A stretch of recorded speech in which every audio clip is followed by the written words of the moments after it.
Okay, then Bismillah. Okay, let me start it. Okay, Bismillahirrahmanirrahim. Assalamualaikum warahmatullahi wabarakatuh. Alhamdulillahirabbil alamin wassalatu wassalamu ala asrafil anbiya'i wa mursalin wa ala alihi wa sahbihi ajmain. Alhamdulillahirabbil alamin. Welcome to our Ramadan webinar today, this evening, and we are going to talk about how we can make our Ramadan better this year. And we have two wonderful speakers here, Sister Huda Alkaf and Sister Helen Azarian.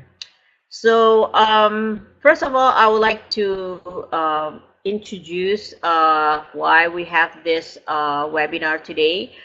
As we know that ISNA believes that as Muslim, we have special responsibility to take care of our environment. And in 2015, ISNA established a Green Masjid Task Force to create awareness, also to provide guidance for masajid and also community to practice more sustainable way.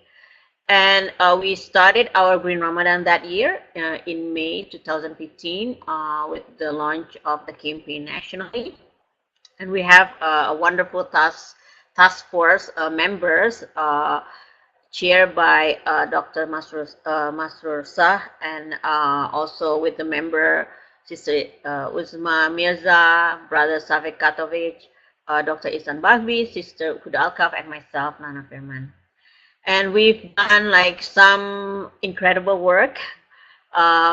So we launched the Green Ramadan campaign in 2015. So this is our fourth year of doing it.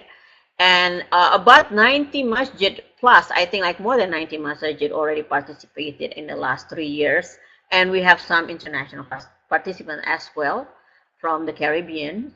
And also we started to have our Green Masjid Award to recognize masajid that already doing something incredible with their sustainable and environmental efforts within their community. And in 2015, we gave that to Islamic Society of Central Jersey in New Jersey, and then 2016 to Islamic Society of Evansville in Indiana, which where Sister Helen lives, and she will tell stories about an experience on her community later. And also, like we started to this idea on greening the convention. As we know, ISNA has a lot of convention, workshop, meetings, seminars, and then we have annual conventions. So we're trying to work with ISNA board of directors on this. And just like recently, our task force has been amended, like more kind of like, I guess like, respected, like recognition that we are now in transformation to green initiatives for ISNA. So it's not just for masajid, but for all other, like activities within our Muslim Ummah in North America. So within the last few years of our task force, we already have some contribution. In 2016, ISNA has a commitment on divestment from fossil fuels, and we launched that in COP23 in Marrakesh. COP is the climate change convention that was attended, that is attended usually by head of states from almost 200 countries. And then 2017, just last year, ISNA gave a statement on the repealing of the clean energy plan. As you know, like the current administration was trying to introduce, again, the coal like source of energy. And then we are very disappointed about that. So then ISNA made a statement about that, and which is, like very strong statement. So in short, the Green Masjid Task Force is trying to ensure that community, like our community as a Muslim, fulfill our role of being the stewards as the Khalifa upon this earth. As we know, like there's a lot of messages and a lot of knowledge within the Islamic teaching about environmental protections, as well as from our Sunnah, And I'm just highlighting these two main points from the Holy Quran, which is being a Khalifa, that we have responsibility to take care of our environment in this earth, and also like to maintain the mizan, that we like to maintain the balance of this earth, that as we know, like whether you believe or not in climate change, but it's climate change is real, like we already experienced the impact of it, and that's like one of the cause of that is because we like the balance is it's toppled somehow, like the balance of this earth. So those are two like main messaging from the Quran that, and like personally also I always carry with myself.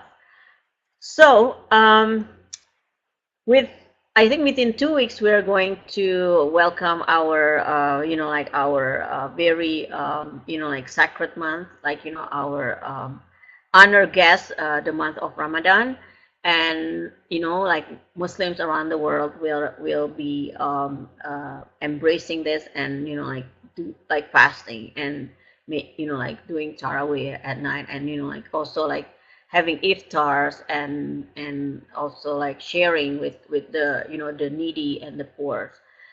So I'm going to talk a little bit about just a little bit about the Green Ramadan, like in other parts of the world. I'm Nana Ferman, by the way, to introduce myself.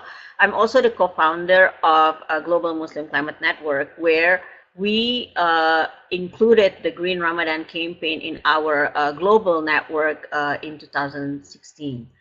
So the network itself was formed in 2016 as part of the continuation, and also the platform for to outreach the Muslim community around the world on delivering the Islamic Declaration on Global Climate Change that was launched in Istanbul in 2015.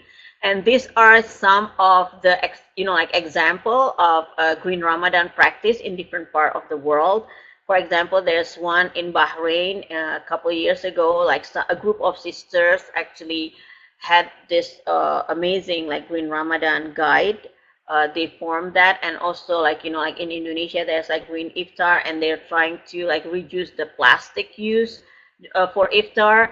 And one of our message was like to do like reviving the prophetic diet, to to consume local food.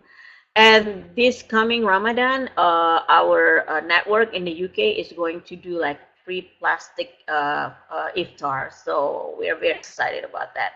And then we do a lot of social media campaigns. So be on the lookout on the Global Muslim Climate Network. And so like this year we have like three main points of our our pillars for Ramadan as part of a global multi-faith sustainable living initiative, which is called Living the Change. The first one is to consume local food, and to encourage people to eat more vegetable on their iftar and less meat. So that's a very challenging in Muslim Ummah, but I'm sure we can do it. And also to conserve food, not to waste food. And as we know, like during iftar, sometimes we have a lot of extra food, and to make sure that the food is being distributed also to the needy, and to take only what we need. And because like we have a lot of problem with a lot of food waste around the world, and then all these food waste, if we collect them, it actually can feed the world hunger.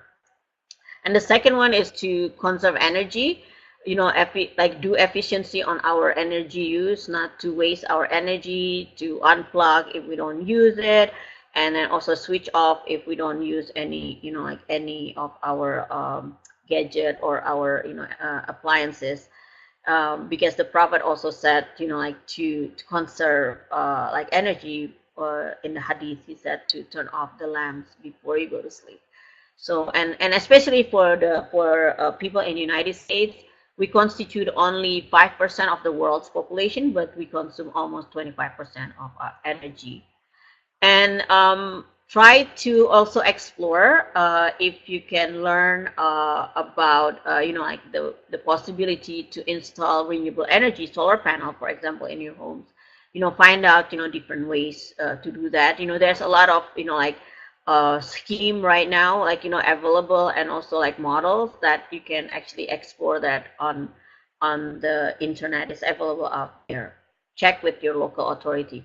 And also, the last one is, be smart on using transportation. And we are encouraging people to use like public transportation, or like non-motorized transportation, or carpooling it, like it whenever it's possible. This Ramadan, try to have that in mind, that like that we have this responsibility upon our earth, that like we have this like consequences on whatever we do to the earth.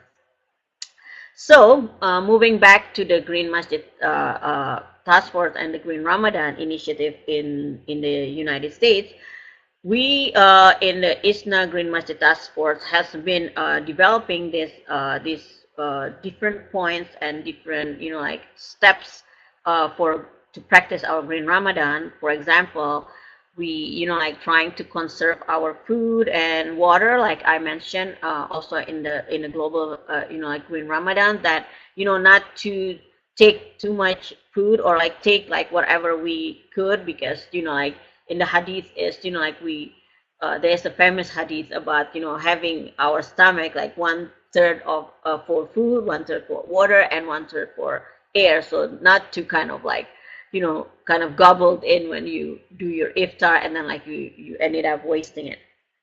And then also like practice eco wudu, like try to do it, and like you can explore in the like on the online, there's a lot of information about that. And trying to use biodegradable items for your iftar, not to use styrofoam, and provide recycling bin. So then if you still use like water bottle, at least like people can uh, put it in the recycling bin instead of just like putting in the waste bin.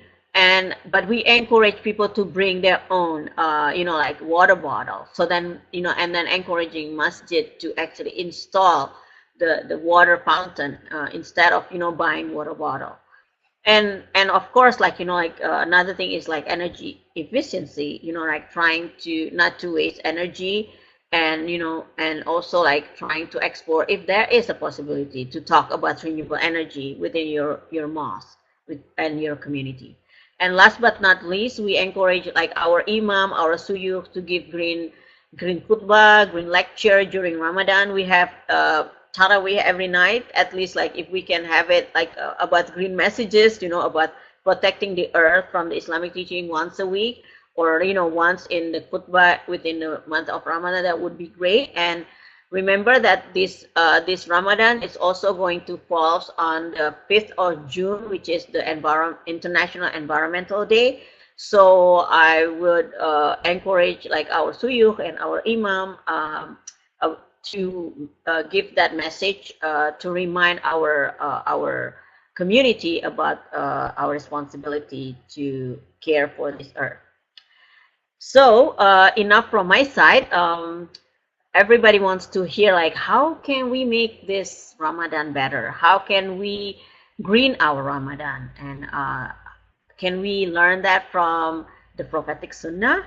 And so I would like to invite first Sister Helen to share what her experience within her community to practice Green Ramadan. And Sister Helen is from the Evansville Masjid, the Islamic Center of Evansville, who won which won the ISNA Green Masjid Award in 2016.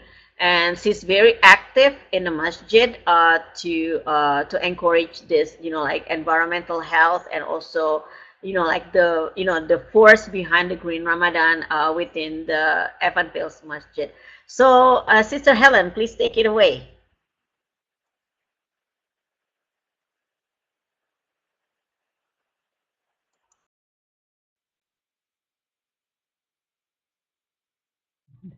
So who's been very instrumental at the national level, especially in our own community. We've learned a lot from him, and he's a wonderful leader, and we look to him to help guide us in our direction to be a greener masjid.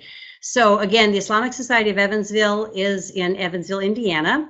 And this is, again, I'm not as accomplished as my sisters here who really focus on the many aspects of greening the world and trying to do so much for the environment, but I'll focus on Ramadan and efforts we have made and continue to make to help the environment in this regard.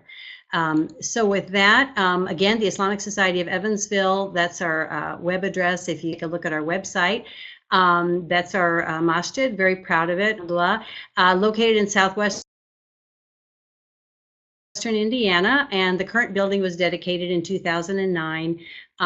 It's a beautiful masjid, if I could say so myself, and it's on about 5 acres of land, so we're, alhamdulillah, very fortunate to have such a beautiful building. And we try to do, I'll just briefly address that we do many things in addition to the food aspect. Brother Masroor has been very instrumental in getting beautiful landscaping done, solar panels, and we've tried to reduce the water usage in the masjid itself, and so much is an ongoing effort to keep doing, to do right. So again, as Sister Nana mentioned, the Islamic Center of Evansville, we also call ourselves the Islamic Society of Evansville, so I may go back and forth with that name, but we're named Green Masjid of the Year in 2016, so alhamdulillah, we're very fortunate to get that award. And again, Brother Masroor was very instrumental in helping get that, and we're very proud of our efforts because we can work together. It's very much a team effort. So the Islamic Society of Evansville, we serve approximately 150 families overall through the year, and a typical iftar serves about 400 plus individuals, so it's quite a big proposition. We generally have 10 to 12 community iftars per Ramadan, so those are very big, very time-consuming to organize, and God bless the sisters who are so diligent in making sure everything goes as smoothly as possible. And it is, as you might expect, a big job. Because it's so big, there's so many opportunities for us to have an impact on the environment, both good and bad. So we're going to try to focus on doing good things. So do's and don'ts for a greener Ramadan, inshallah. What we like to do at the beginning of Ramadan is to send out don'ts so that everybody can remember and get on board with what we're trying to accomplish, because it is a constant effort. Some folks are into this kind of thing, you might say, and some folks just don't understand it, and there's always new individuals who come to the masjid who may not be aware. So we try to continually educate, especially during Ramadan.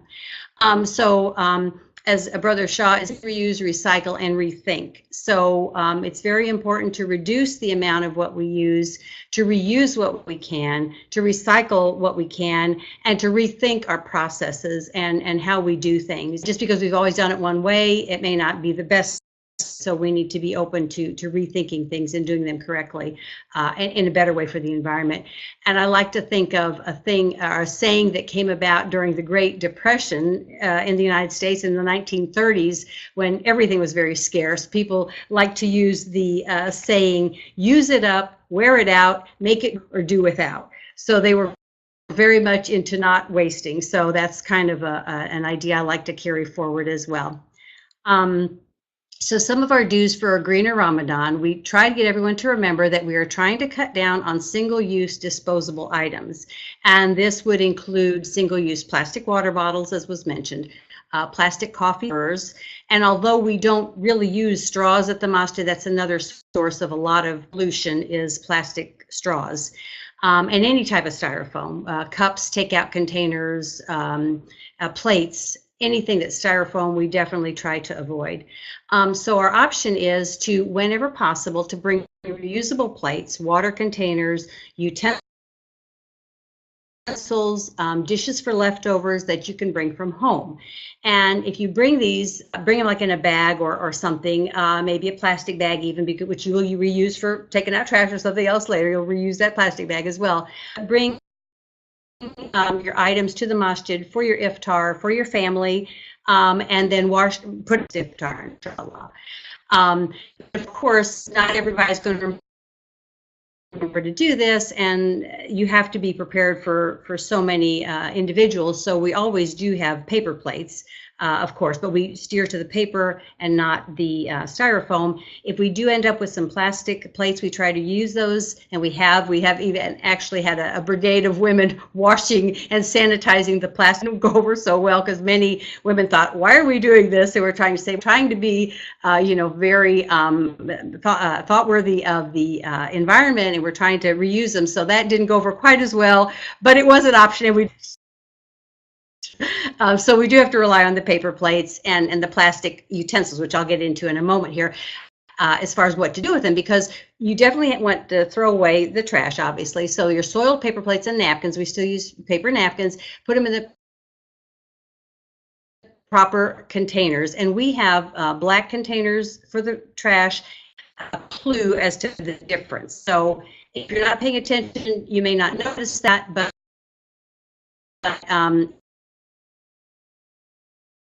if you do pay attention, it is important. And we do try to stress that plastic forks, do want those to go in the proper containers. So first of all, I wanted to show an example of items to bring from home. So this is actually my own store. I've got a couple of containers. I've got a metal container, plastic container for water. But again, we can reuse those, and then you can carry them into the prayer hall with you. So that's much better than having an individual plastic cup that could spill or cause trouble. And they're just utensils from my kitchen, so I take those back home and wash them. Leftover containers are a couple of different types there, and then a bag, hopefully cloth, that you can transport. So again, that's environmentally friendly. Wash and bring back for the next iftar, inshallah. Now, like I say, I will have to admit that I have to take the soiled things in plastic, but when I do that and I take it home, I do reuse that plastic in some other fashion, so to take out trash or whatever at home. So now this would be a little difficult to see maybe, but if you look at the signage, we try to have this near each one, a trash can and the recycling container together.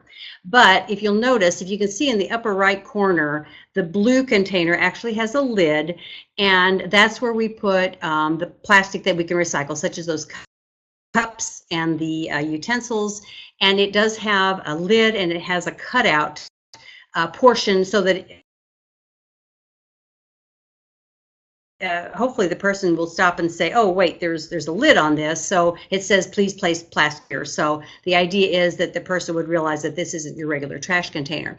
And then if you can see in the bottom right hand corner rather, there's the black container, and that's just an open trash can with plastic liner, because again, for easy to carry the trash out. But that's where we put our paper plates, our paper napkins, and cups, the paper cups for the hot drinks. So that's how we do that. It is a little challenging because people don't understand,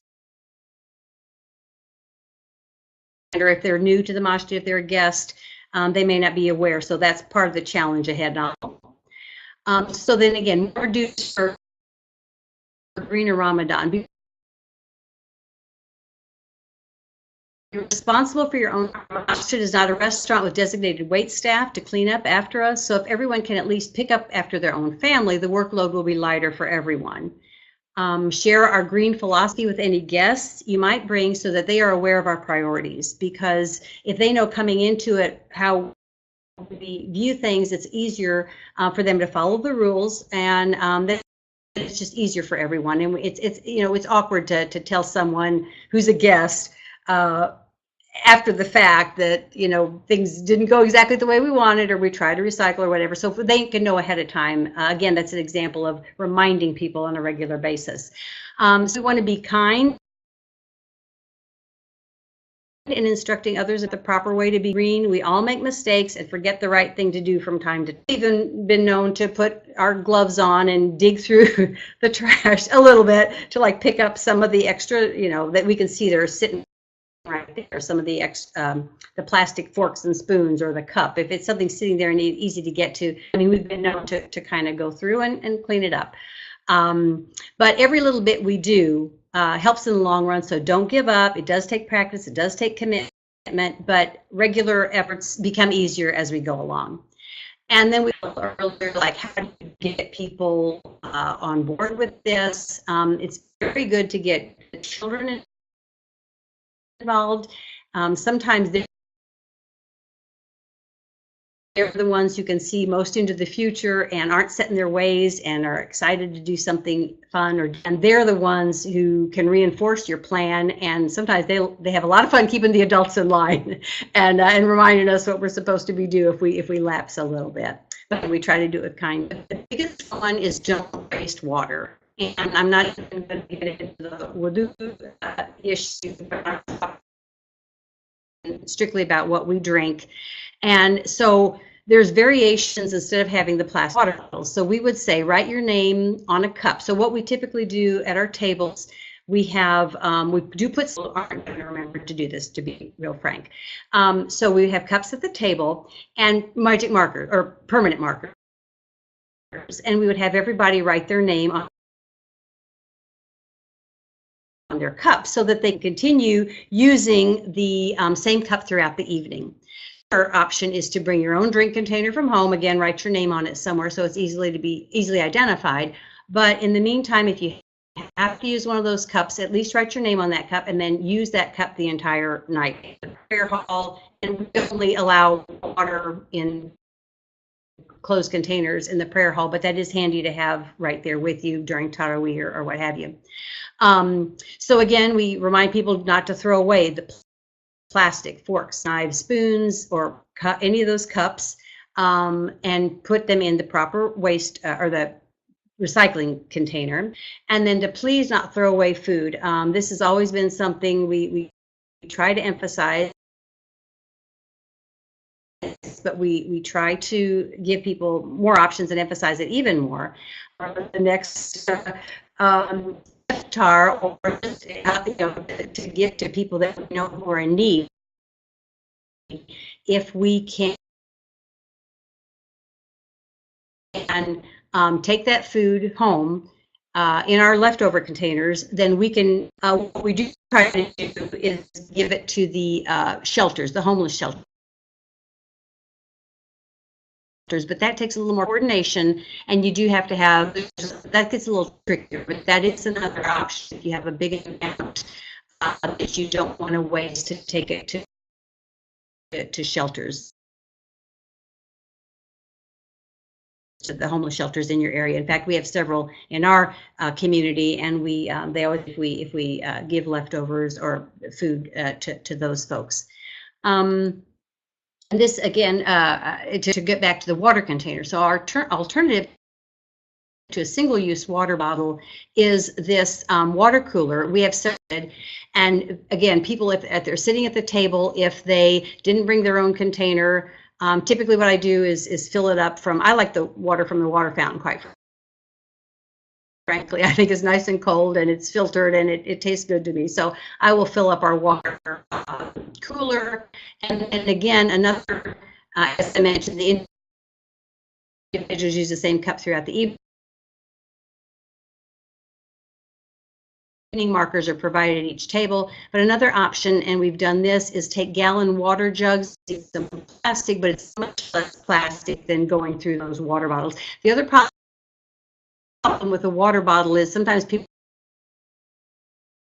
a couple of sips, leave it sitting there, they don't realize that which one was there, and then it gets wasted. So we've seen a lot of that, but that has cut down dramatically.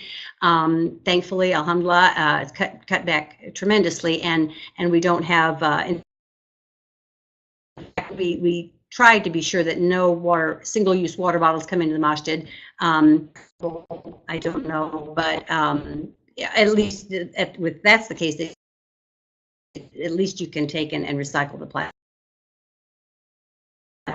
containers. So then more don'ts for a greener Ramadan. This again is about the food waste. Don't fill up your plate with more than you can eat at one sitting. And as we know, sometimes our eyes are bigger than our stomachs and we think we want to try a little bit of everything. We want to get a lot. Then things tend to be wasted. And especially with children, they think they want to try a little bit of everything. And I've seen in my time, many plates of deserted food, which have so many, and you can't tell what's been uneaten, and you can't tell what's, who's going to come back to it. It's just hard. Because people don't remember where they left it and so forth. So it's real important to track your food, whatever isn't eaten, whatever you've taken that you haven't eaten. And then please don't expect someone else to clean up after you, because if everyone can, as I mentioned before, if everyone can take care of their own little spot, everybody else, all the organizers and everyone is trying to clean up, and then don't ignore the opportunity to make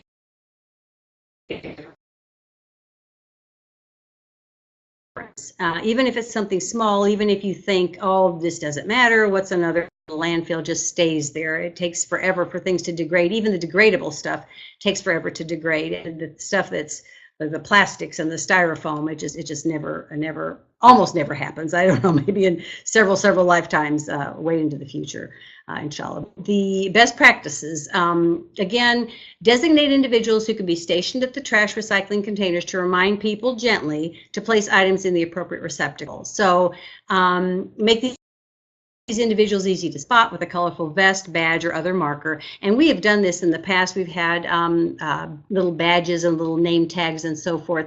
And it's helpful. But again, those people, as far as the best children, they'll be excited for a while, and then they'll want to run off and play or do something else. So you have to be kind of vigilant and kind of checking on those stations. Send out reminder emails to the community before and during Ramadan as needed. Again, we'll remind folks before Ramadan actually starts, and then throughout. Typically, when we remind everyone there's a community iftar coming up, we would send out the do's and don'ts again, just in case people haven't seen it. And you do run the risk of, overkill, I guess. They're kind of hammering home the point. But sometimes, especially in such a concentrated time frame, I think it's okay. I think people need to hear it, and hopefully it'll stick. Or at least that's how we're dealing with it at this point. And remind the community about green priorities during Joma prayer. As Sister Nana said, during a khutbah, at least one khutbah would be great to have the focus on the green initiative and the environment and everything we can do to help the planet Earth. And we want to have people do these behaviors. Then you display those behaviors, and you be the one, the go-to person, and however many you have, the more you have it, it can be contagious. In other words, the more people see, well, so-and-so can do that, I can do that. And if they think it makes a difference, well, maybe it really does. So just an ongoing thing, but it is a challenge. Challenges. Again, reminding everyone on a week-to-week basis of the green priorities. There's always going to be someone who didn't hear it, or didn't pay attention, or just, in all honesty, just forgot, just accidentally was used to throwing it away and forgot that they were supposed to.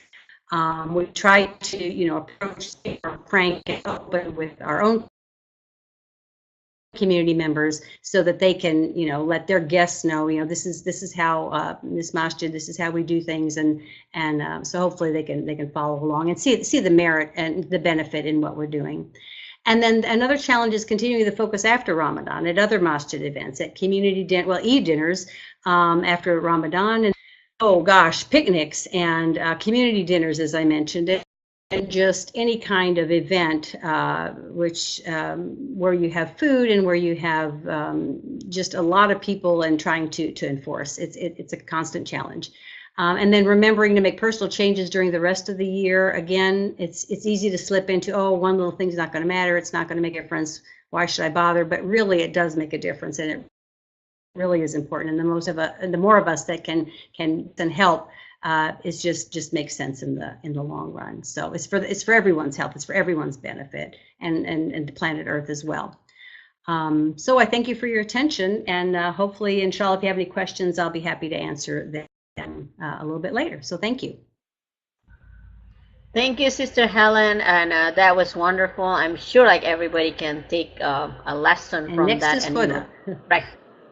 And yeah, so like before I go to Sister Huda, I'm going to remind everyone that this webinar is being recorded, so you can get the recording of.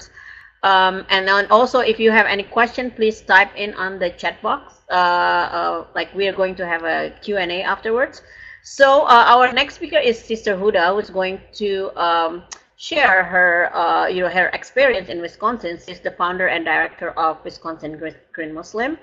And also, she just like recently being awarded in Wisconsin, and probably she will like share a little bit about that. And she's also a White House Champion of Change for faith leaders on climate in 2015, and she's very active. She's also active in US CAN, which is the US Climate Action Network on 100% renewable energy campaign. So and many other awards that she received on her efforts. So without further ado, I would like to invite Sister Huda to share your experience on, trying to implement Green Ramadan in Wisconsin. Sister Huda, please. Yes, Assalamu alaikum wa rahmatullahi wa barakatuh. Bismillah ar-Rahman ar-Rahim. So thank you very much for having us here. We're all looking forward to welcome our honorable guest, Ramadan, and looking forward to do the best we can. So a little bit about Wisconsin Green Muslims, which started 13 years ago. It's a volunteer environmental justice group formed in 2005, connecting faith, environmental justice, and sustainability through education and service.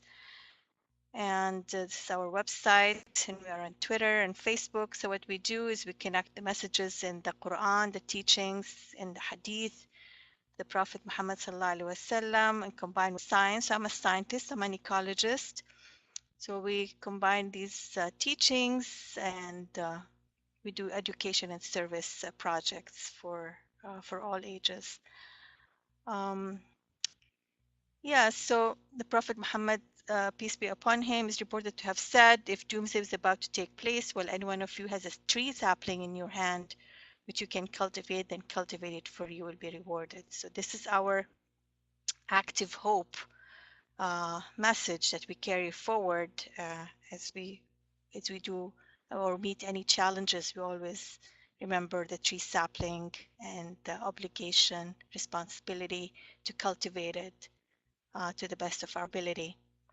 So the Wisconsin Green Muslims, as we mentioned, we connect, we work towards sustainability, which is the ability to meet the needs of the present without compromising the ability of future generations to meet their own needs.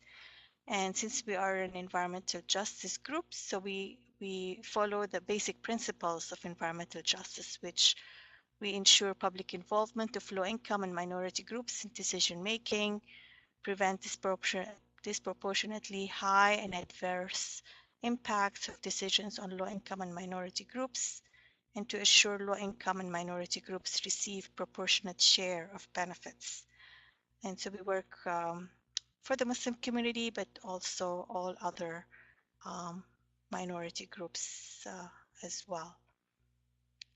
And the guiding principles for the environmental justice community is the Hamas principles agreed upon with the environmental justice communities in the U.S. So to be inclusive, emphasis on bottom-up organizing, let people speak for themselves, work together in solidarity and mutuality, build just relationships among ourselves, and commitment to self-transformation. And you can find more information about that if you look up the Hamas principles for democratic organizing. So it's important to have guiding principles for the work we do and to go back to it every often to see where we are. And for our work, we work on many issues throughout the year. So we work on primarily education, on climate change, on water. April, we celebrate Interfaith Earth Month. Then organic fair trade. Then in May and June, we have Green Ramadan campaign. And we work, of course, on the community vegetable gardens in the summer.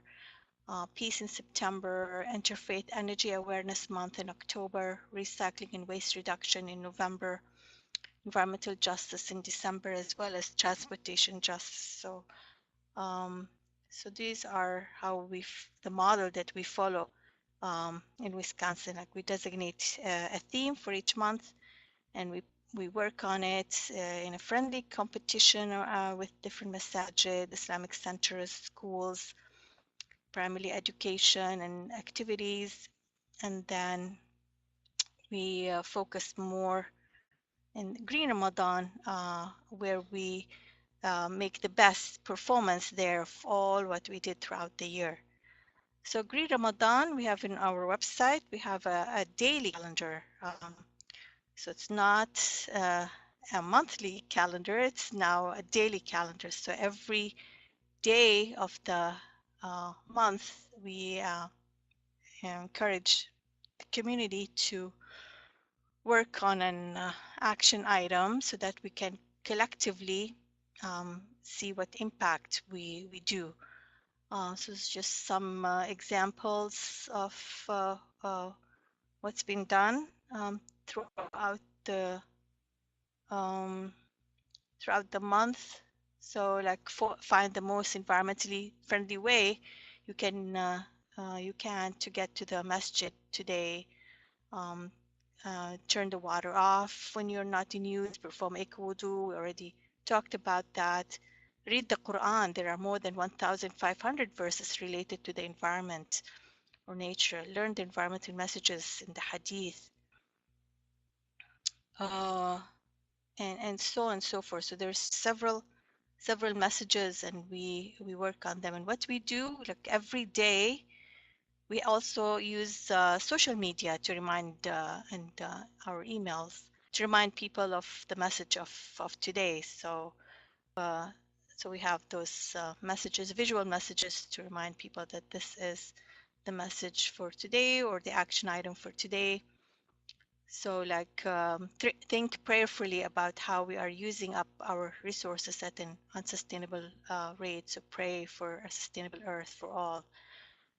We also ask people to find their spot outdoors, observe, listen, and contemplate the wonders of creation, do tasbih. So simple actions, but they all matter when they are collectively throughout the month, because Ramadan is a spiritual month, is a month of action, is a month of responsibilities, a month of justice, it's a month of learning, it's a month of reflection. So we need to touch on all these aspects throughout this blessed month. Some messages as well on the same calendars, as we mentioned, previous presenters, they mentioned about to bring your own washable plate, cup, and utensils to the community iftar, have a waste-free eco iftar, and remind people to bring a reusable water bottle to the masjid, refill it and label it. So the same labeling message here as well with your name, eliminate one-time use and dispose. So those are like daily messages. And it's important to pray in this spiritual month about for environmental justice for all. So that's definitely a reminder of all the people who need our prayers, who we all need our prayers. So this is important. We mentioned in our annual activities throughout the year, we work also on energy awareness. So solar is something that we are keen about. So we talk about solar energy for all. It's a campaign that we have, and we mentioned that it's a faith and environmental justice issue. And we've had the Faith in Solar initiative, which we are leading in Wisconsin, has been going very well, reaching more than 1,300 right now, maybe more, with over 40 presentations, and most of them are for minority groups and people of color and marginalized communities, bringing faith and solar education to them. So we spread the good news about the site is a solar promising site, and we provide assessments and education as well as grants to help with solar assessment. So the model that we follow, and we're really going to push in Ramadan for this education forward. We have a campaign that's looking at solar and in equitable way. We're pushing it in Ramadan to get the blessings of it. So the idea is to have the social component, which is the peer learning circle. We all learn together from different faiths and backgrounds. You have the financial component. That's where we provide the solar assessments and grants. The spiritual component, where we talk about the sacredness of light and the commons, where the sunlight is the commons and it's the sacred gift, and build the interfaith connections. And along with that, we also work on water. So we have a campaign called Faithful Rainwater Harvesting, which follows the same model. They have also the social component, the financial component, where we provide services. I have a national certification in green infrastructure, and also have working on a national certification in solar. So with these services, we can provide the financial component, access to grants and services, consultation and assessments. And we also have the spiritual component, where water is sacred and sunlight is sacred, and so how we can provide all this together. And the abbreviation for Faithful Rainwater Harvesting is Farah, which means joy. So we want to bring the joy of this gift to everyone and share it, celebrate caring for Earth together. So those are two initiatives that we are really pushing during Ramadan, as well as all the other activities that we are doing throughout the month in the daily calendar. Just to mention about the Just Solar Principle, this is the initiative that we are doing currently and moving forward in Ramadan and beyond. This is one of the sessions that are coming up. So we do listening sessions, we do conversations, we do one-on-one discussions just to get what could be Wisconsin's Just Solar Principles. And this is happening in the Midwest. It's not just not Wisconsin, but it's happening in 6 states in the Midwest. And we're learning from each other. So yeah, so this is some of the activities that will enrich us. And with that, yeah, thank you very much. And we'll go to Nana. Take it away. Thank you, Sister Huda. That was like some wonderful, inspiring initiative that I'm sure other people can, other community also can pick up on that and probably trying to do it within their community. So now we are on the questions, the Q&A session. I'm not sure if we have any questions from any audience. I don't see anything on the chat box here. If you have any questions, you're welcome to type it out in the chat box.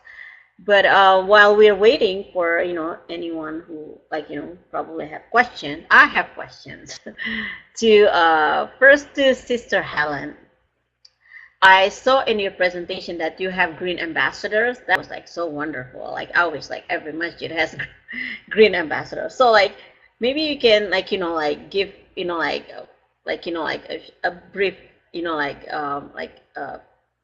answer how did you form that, and how did you like, like I know also like you have a green team within your masjid. So like how did you initiate that, and then like who are these green ambassador?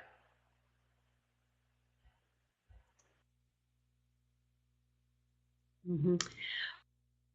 Well, I would say that initially the way we started it was just having a conversation, and there were several of us who had an interest, and we just kind of put out feelers, so to speak, for other like-minded individuals. So they kind of formed the core group. I know some of the parents in the group got their children to join, people who are interested, and I think they probably talked about it during Sunday school. The different teachers would mention it and try to raise awareness as well. But we do like to just let folks know what we're doing, and if they want to join us, then we basically we just ask for volunteers to help. And so there's some consistent members. So again, we've got some green vests for the younger kids, some of us older participants settled for like a name badge that said Green Ambassador.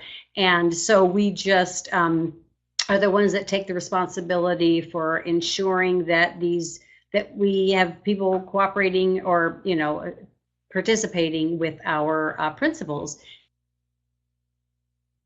and our priorities, and to let folks know, as I said, gently, to remind people, what we're doing, help manning the stations, the trash and recycling stations, so that as people are throwing their things away, they're doing it appropriately. So from Ramadan to Ramadan. So again, we've been doing it this would be our third. 2016, I guess, is when we started. 2017, of course, 2018. So it's growing, and or I should say, at least we're holding steady, and we're hoping to grow it. So it is a challenge because, as you say, some people, it's hard to keep that momentum going, but we try, inshallah. About that. Inshallah, that's wonderful. I'm like that green fest, that is really like, ooh, awesome idea. I have this idea of green hijab, like just like my own personal thing. It's just like, I don't know, like every Earth Day, I wear green hijab. It's, like psychologically, like, kind of like instill on me the reminder. So I also have question to Sister. Thank you for that, Sister Helen. I have a question to Sister Huda. So, Sister Huda, that daily reminder in Ramadan, that's really incredible. So, how did you actually, the Wisconsin Green Muslim, how do you actually like deliver that to people? Like do you use like the social media, or like, or you, like kind of like disperse them in different masajid and make sure that like people knows, like, like, today I can do like save water from wudu, or like all these messages like every day, or like, like what I mean, I think this is going to be awesome if we make it as a posters and put it in every masjid, so people can say, oh, what date is today? Okay, it's third of Ramadan. Okay, I have to do, okay, this is what I'm going to do. Or like when they go for Tarawih, or for example, oh, tomorrow is the 7th day of Ramadan. This is what the challenge is. Maybe I can do that tomorrow. So like, how have you done that so far? Yeah, I mean, we have we talk early on to youth, university students, and who help us with the social media. And it's just like every day we post it on our Facebook and our email. So it builds, and we see people following up. And if they missed some, that's okay, as long as they can get into the rhythm. It's important to have such like a habit formed, or something that they expect, and so every day they look, oh, okay, this is for today, maybe I can do it. And if you missed it, it's fine. You can still do it, combine, or just learn about it and think about it. So everyone is different, but the message is to keep at it for a whole month every day, and it's fun. So there's some of the messages, for example, like go meat free today, and we're explaining why. That's more carbon is used to produce meat. And then we tell them like power down, and so on. So for plant a rain garden, install a rain barrel, or I mean join community supported agriculture, and we provide some information about that. So it's a wide variety of actions, and some people do what they can, but it's good to have like a wide variety of actions that they can find what they're more interested or capable of.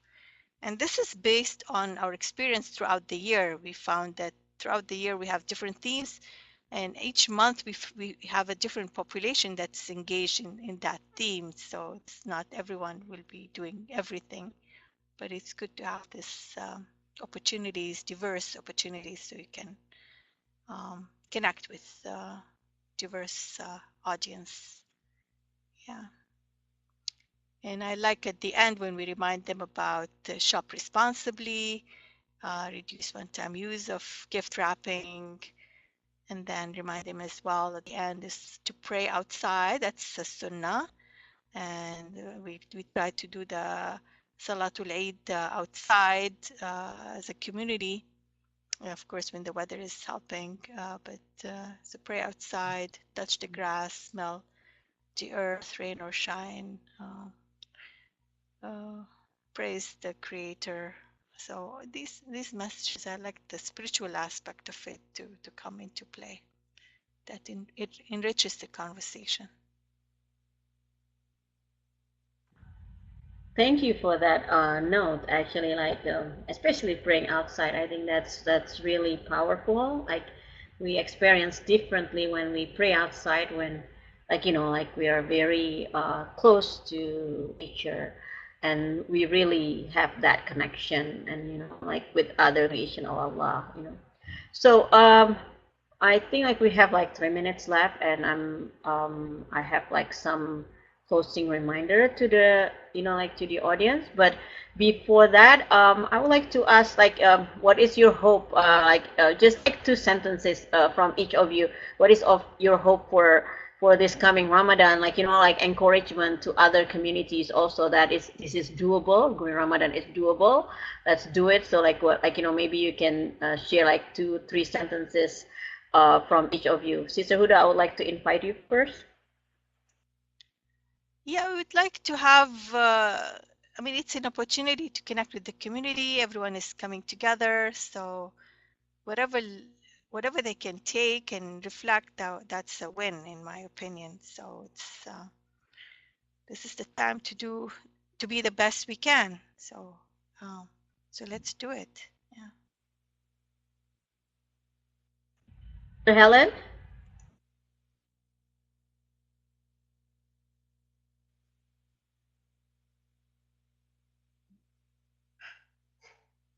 Everything you do is important, and especially during the blessed month of Ramadan, it's important to be our very best. So that's what I would say. So. Well, thank you so much for both sister on sharing their experience from their community on how to greening our Ramadan. And I would like to again to remind everyone that for Green Ramadan we can conserve our food consumption and water use, especially practice eco wudu and not to waste water when you drink water like for your iftar. And also use reusable or biodegradable items, and not to use like one like only like single use like container. And please provide recycling bin, the masajid, or if the best way is to bring your own water bottle, so then you don't use water, like water bottle, like plastic water bottle. And please also remember not to waste energy, like be cautious, like think that, like the energy that we use also, like, most of us in the United States still have like electricity resources from fossil fuel. That means like we have carbon emission as the impact of that. So then please be cautious, like turn it off when you don't use it, and like think about renewable energy if there is possibility to actually have that installed in your masjid as well as in your homes, probably. And encourage our imam and our imams and our to our teachers to give green khutbah and green lecture during this Ramadan. So before closing, I would like to invite everyone to go to ISNA website, and also to sign up on this Green Ramadan initiative, because we want to know who you are, which community you're from, and also like like where, like like how you like how you do in your trying to implement this Green Ramadan within your community. So please, please, please, again, I'm asking to please sign up on the ISNA website for Green Ramadan, and we have some rewards for you, because like we want to also acknowledge your efforts, that you will be recognized in ISNA newsletter, as part of like the one that promotes the ISNA Green initiatives, and also like your massages will get the greening our Ramadan certificate. And I think this year we're still like in the last 2 years, 3 years, we are doing planting trees on behalf of your masajid. So I'm sure this year we're working on that, and we're hoping to do that as well. So please, we encourage everyone and every communities to green our Ramadan and do our Ramadan better this year, and like cautious for our impact on the environment. So in closing, I thank everyone for their attention, and I wish you Ramadan Mubarak, and thank you. Assalamualaikum warahmatullahi wabarakatuh.